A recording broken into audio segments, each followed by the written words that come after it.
من ناوم حەمیدە هەوریانی شاعیرە و لە ئەسڵا خەڵکی منتیقەی هەورامانم و بیارەییم و هەروەها شاعیرم بە هەموو ساڵێ بەشداری ئەەکەم لەم فیستیڤاڵانەوە زۆر خۆشحاڵم. زۆر لە نەتەوەکان ڕێگری ئەکەن. ئیسا من خۆم حالیان هاوڕێم هەیە شاعیرێکی بەتوانایە، بەڵام بەنیێنی شعرەکانی ئەڵێ زۆرەوە کارێکی زۆر جوان نییە.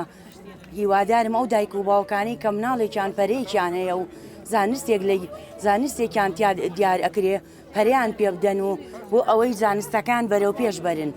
هیوادارم هەموو خێزانەکان پەرە بن بە مناڵەکانیان و هەتا بتوانین دوای زانست و زانیاری و شعر تازەکرێتەوە. و وەڵا لەخوا بەزیابێ منتیقەی هەورامان پەرەی زۆراوە بە هونەر و بە شعر و بە هەمووش نیە.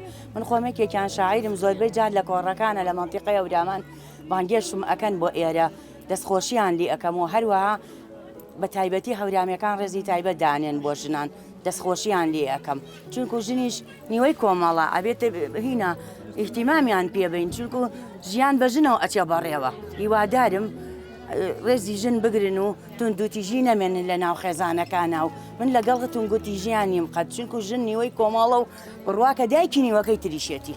ئەمە بەسەر ئازادی ژنایە و تواناکانی ژنە. 8 مارس پیرۆز بێلێتان ئەم یادە خۆشە، جەژنی ژنانی بەهێز و جۆشە. ئێمە ژنێکی خاوەن باوەڕین، نەبەرد و دلێر هەر جەنگاوەرین. لە ماڵ لە کارگەر لە نێو پەرلەمان، هەر خەباتگێڕین هاوشێوەی پیاوان. ئێمە سومبلی ئاشتی خێزانین، کۆڵەکەی ماڵ و خەندەی لێوانین. ساتێ بە دووربین لە ماڵ و مناڵ، هەرە سەهێنێ شیرازەی خێزان.